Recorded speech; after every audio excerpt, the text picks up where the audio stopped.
I'm going to and they can't ask for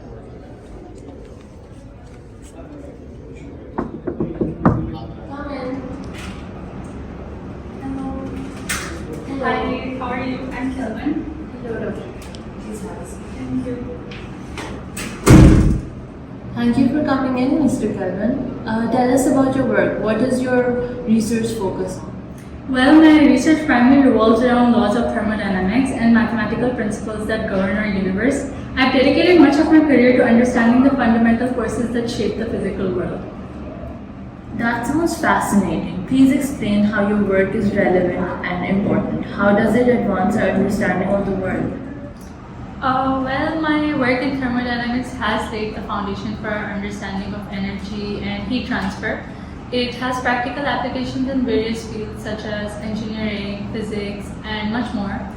Understanding the laws of thermodynamics has allowed us to develop more efficient engines, improve industrial processes, and even comprehend the workings of celestial bodies. Your contributions to thermodynamics and mathematics are very impressive, Mr. Kelvin. Your work in science and mathematics has been very profound. Additionally, your pioneering work in undersea telegraphy has revolutionized global communication. Can you tell us more about that work? Certainly, the development of the undersea telegraphy was a groundbreaking endeavor. It involved laying the first transatlantic cable, connecting continents, and transforming long-distance communication. This achievement not only advanced technology but also brought the world closer, opening avenues for global cooperation and progress. Your dedication to scientific inquiry and innovation is inspiring, Kelvin. It's clear that your work has left a long-lasting legacy on various fields. Thank you for sharing your accomplishments with us. Thank you, Nahal. I've always believed in the power of science to advance our understanding and improve our world. Before we conclude, there is one aspect we'd like to touch upon. It's been noted in history that you proposed an estimation for the age of the Earth, but it was later challenged by emerging fields of science. How do you approach this estimation? Yes, the age of Earth. I used principles of thermodynamics to estimate it based on heat loss. It was a fascinating challenge.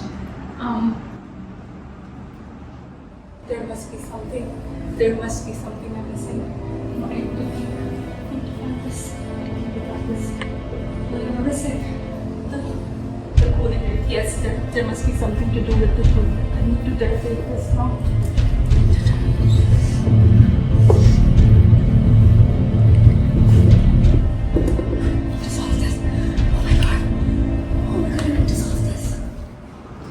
Are you okay? Mr. Kelvin, are you okay? Mr. Kelvin, are you okay? Yeah, I'm fine. I'm so sorry.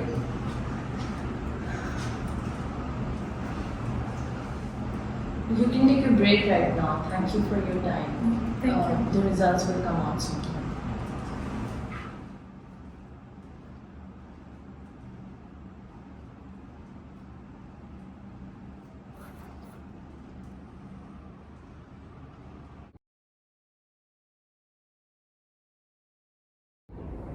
Dr. Perry, thank you for taking out the time to meet with me. I hope I'm not disturbing you. Not at all, Miss Nahal. I must admit I was quite intrigued that you reached out to me. How can I assist you today? Well, I recently happened to interview Lord Kelvin for the ice imposition at Habib University. I'm sure you're familiar with his work on the age of the Earth. Yes, Kelvin's work is well known, especially his early estimates for the age of the Earth. Well, that's precisely why I wanted to meet with you. I've been researching on Lord Kelvin's contributions and your significant role in disproving his estimation. I wanted to know what your perception is of Lord Kelvin as a scientist and how he reacted when you disproved his theory. Kelvin was certainly a brilliant scientist. His contributions in thermodynamics and other areas of physics are still highly regarded. However, his estimations for the age of the Earth was in hindsight a misstep.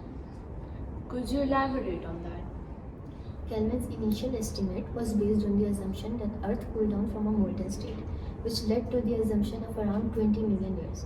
However, subsequent research, including my own, unveiled additional heat sources like radioactive decay, which suggested a revised estimate of around 4.5 billion years, aligning more closely with our current understanding. So there was a significant shift in the estimation of the age of the Earth. Exactly. Kelvin was initially quite reluctant to accept this new evidence. He strongly defended his work, even publicly criticizing those who challenged his ideas. It took time for him to come to terms that a new revision was needed. Can you tell me more about that period and how he eventually handled the situation? During that time, there was a substantial scientific debate and controversy. Kelvin was a prominent figure and he defended his work with vigor. It wasn't until later that he began to acknowledge the emerging evidence for a much older Earth. While he did eventually acknowledge it, but it was a very challenging process for him. If you're interested in understanding Kelvin's perspective further, you might want to consider speaking with Arthur Holmes. He is the one who made significant contributions in estimating the actual age of the Earth. His insights on Kelvin's reaction and handling the situation will provide you with valuable context. That's an excellent suggestion, Dr. Perry. I will definitely reach out to Arthur Holmes. Thank you for your time.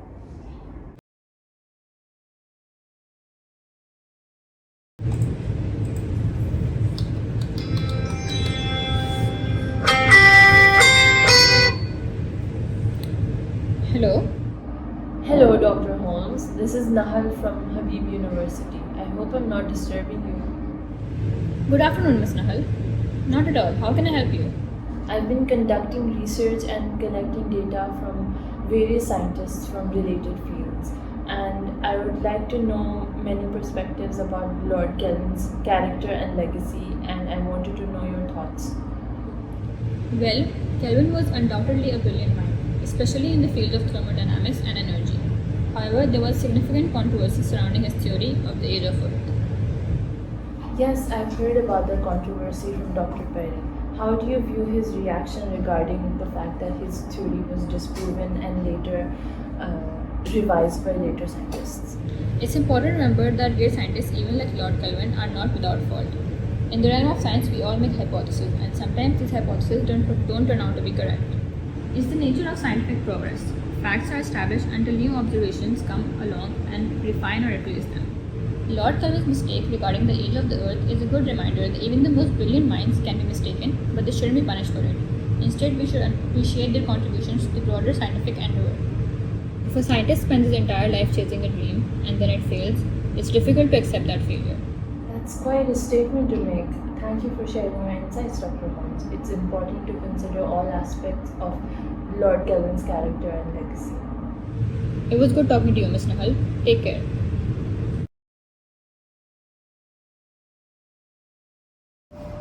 Good afternoon, Ms. Nahal. Thank you for meeting me.